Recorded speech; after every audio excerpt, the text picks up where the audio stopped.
Hello everyone, my name is Amber Morton. This is my Instructional Leadership Performance Task for the University of Central Florida, EDS 6130.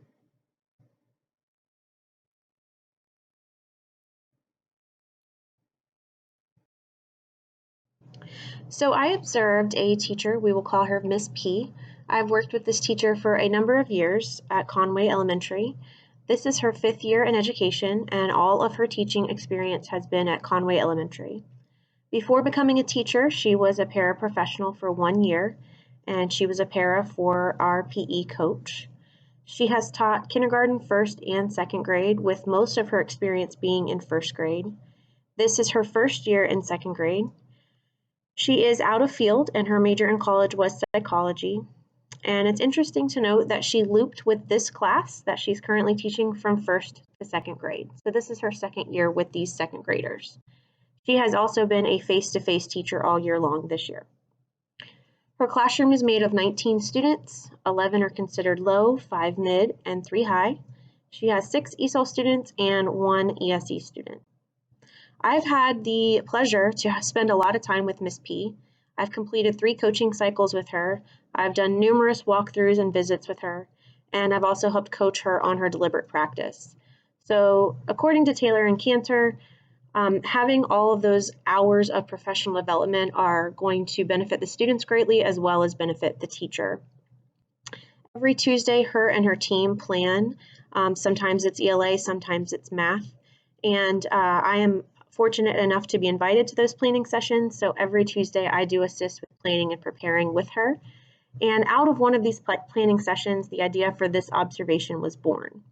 She's a very reflective teacher, and because she was out of field and she's kind of still growing as a teacher, she takes pretty much every opportunity she can get to get feedback, which I think is a very strong trait that she has.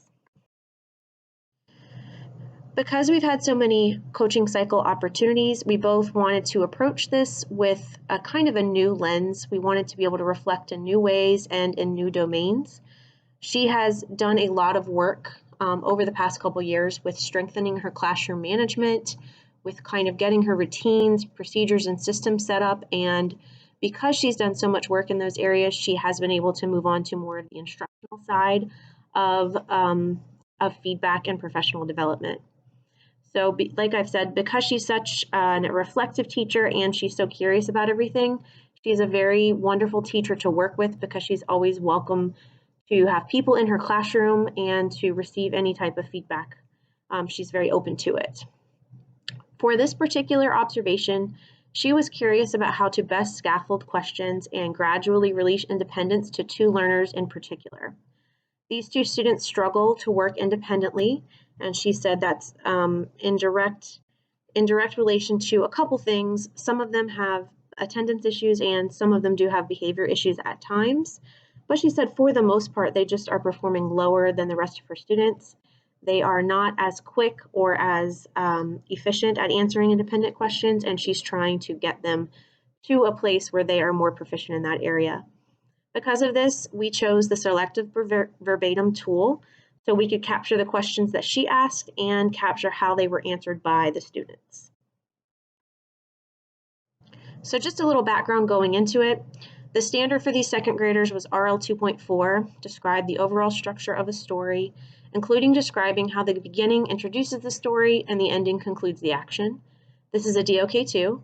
And because this observation was done in February, this is the 2nd time around for this group of standards. So this is the 2nd time that these students have seen this particular standard. Some of the teacher actions and student actions we discussed ahead of time too. I usually try to bring this element into my coaching because it helps me kind of frame what I should be looking for according to the teacher. And it also helps me understand kind of how her classroom runs, what I should expect when I'm looking closely at students and her teaching. So some of the teacher actions we talked about were asking guiding questions to each group, giving the wait time, looking for students to find evidence of that setting, character, and events, and answer text-based questions. And she told me they would be using collaborative learning as for strategy, and she would be asking teacher questions for engagement. The student actions that I should be looking for were the students to be listening to and reading the text. She had an audio version of the text available for them as well as a printed out copy.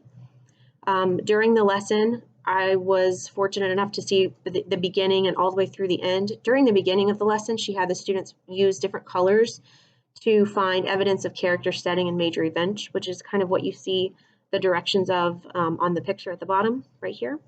And I would also be looking for the students to be working with a partner to answer text-based questions using that text-based evidence. This is the copy of the selective verbatim tool that we used. These are the exact questions and the student responses. So as you can see on the left, the teacher did ask quite a few questions as she was scaffolding. The student responses are on the right. There were a few times where the students did not answer at all. They either were confused or not listening or distracted. In some cases, all three of those. But as you can see from the data, just from seeing which student answered what, student 2 definitely answered more questions than student 1. Not that student 1 wasn't able to, which if you look down at the bottom, he finally did get some individual attention at the bottom. But student 2 was very, very quick to answer before student 1 had a chance to. Or if student 1 seemed confused, then student 2 would kind of jump at that opportunity to answer rather than give student 1 time to collect his thoughts. There were a couple times, if you look on the left, where the teacher kind of questioned and then questioned and then questioned. She didn't allow for that wait time at certain times, and that is something we talked about in her post-conference. And what you don't see on the selective verbatim tool was the fact that the teacher wasn't standing there with the students the entire time. She did ask a question or two, kind of get some responses from the student, and then either a student from another group would come up to her or she would walk away to monitor a different group and then circle back around. She did monitor everyone in the room, so she was very strong at ensuring that she was not just standing in one place. She didn't have her back to the students. She really was being a detective to try to find out what was going on in each group. However, with this group that we were focusing on, there were opportunities for her to spend more time paying attention to what the students were responding with and also giving them that wait time that at times they needed.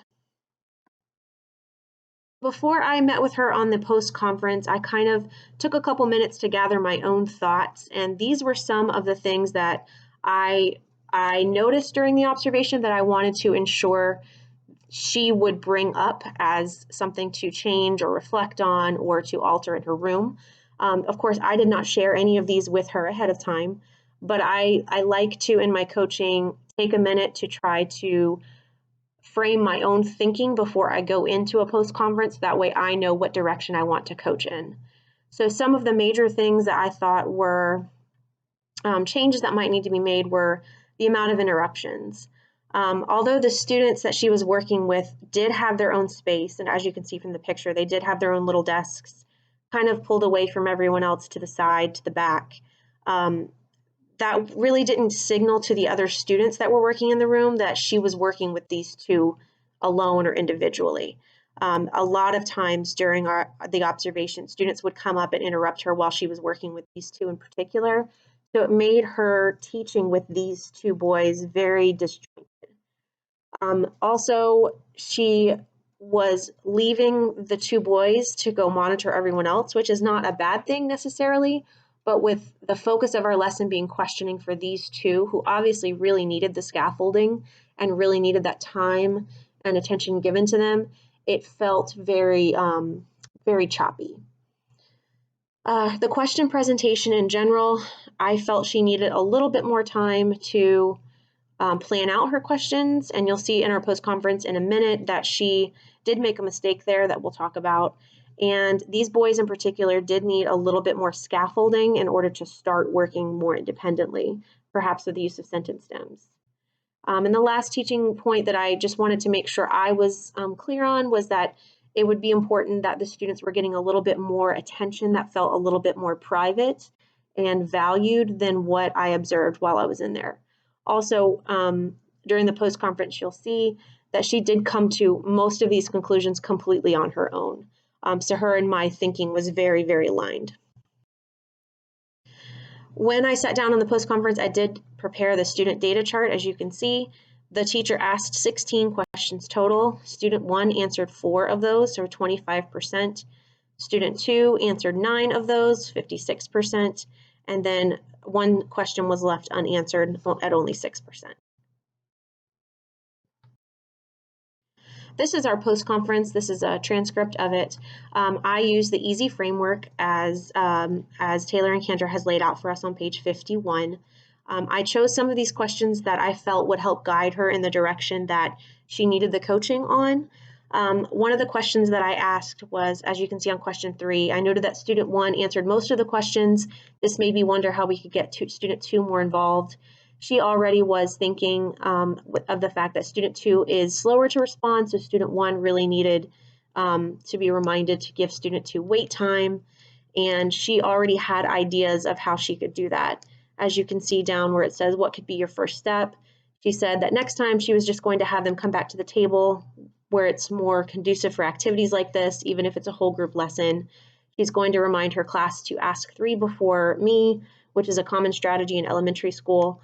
That way the other kids who were more successful at working independently could kind of rely on each other for help, and she could give more attention to the boys that she was focusing on. She also said that she needed to ask direct and specific questions to student 1 or student 2 and not pose it to both of them to try to get student 2 a little bit more involved.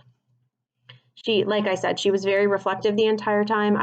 I really did not have to prod or probe her in any way to answer with any of these. She really did come to most of them on her own. She's incredibly reflective. So her and I are friends, and like I said, I've been in her room many times over the years. So we had our official conversation, and then we had just a private conversation just about our kids, and then we kind of circled back around. So I considered that still part of our post-conference. I've had to play both the evaluator and the observer and coach and mentor in her room at various points in her teaching career. So she asked me directly, had I been an evaluator, what I would have given her on the Marzano instructional framework. And I was honest. I said I would have had to mark her developing in the area of managing response rates. We talked about that a little bit, and she came to an agreement that she could have done a better job in this area and that she really did want to have me back in to make these improvements so I could see how hard she was working on doing better in that one area. We kept the conversation going back to the data, and when we did that, it was really easy for her to see that she just needed more wait time and to address individuals and protect that space that they were working in. So I did end up going back into her room a week later. During the second observation, we agreed that I would use the same tool with the same focus. During that observation, I saw many positive changes. She reminded the class that when she was working at the back, that the students must ask 3 before me, and both boys were called back to the table to work with Miss P. The results were fantastic. This class seemed much more calm with the new directions. Student 2 was more successful. He did not answer as many questions as student 1, but he definitely did increase his responses, and they were correct. The boys were able to get more attention, and Miss P did ask specific questions by name. As I was reflecting after this ILPT, I had a couple points that kept coming up over and over in my own mind. It is very difficult to play both evaluator and observer with the same people. I've had to play both roles with Miss P at various times in both of our teaching careers. Miss P and I are also friends, which can sometimes make the conversations less formal than I desire. So it just reminds me that it's important to find opportunities to work with all types of teachers, from marginal to veterans and all the gambit in between. The more I conduct cycles of coaching, the more I'm convinced that I really enjoy coaching more than I do admin, although the admin side of it is growing on me in other areas. I also find that it's very helpful to pick 1 to 2 areas of feedback rather than go in with many ideas. This helps narrow down the conversation and frame the conversation to be more productive. And it just reminds me when I do coaching cycles that I feel very valued when I am asked to come in and observe and offer feedback. And I wish that I had had more of the opportunities for that in my own classroom.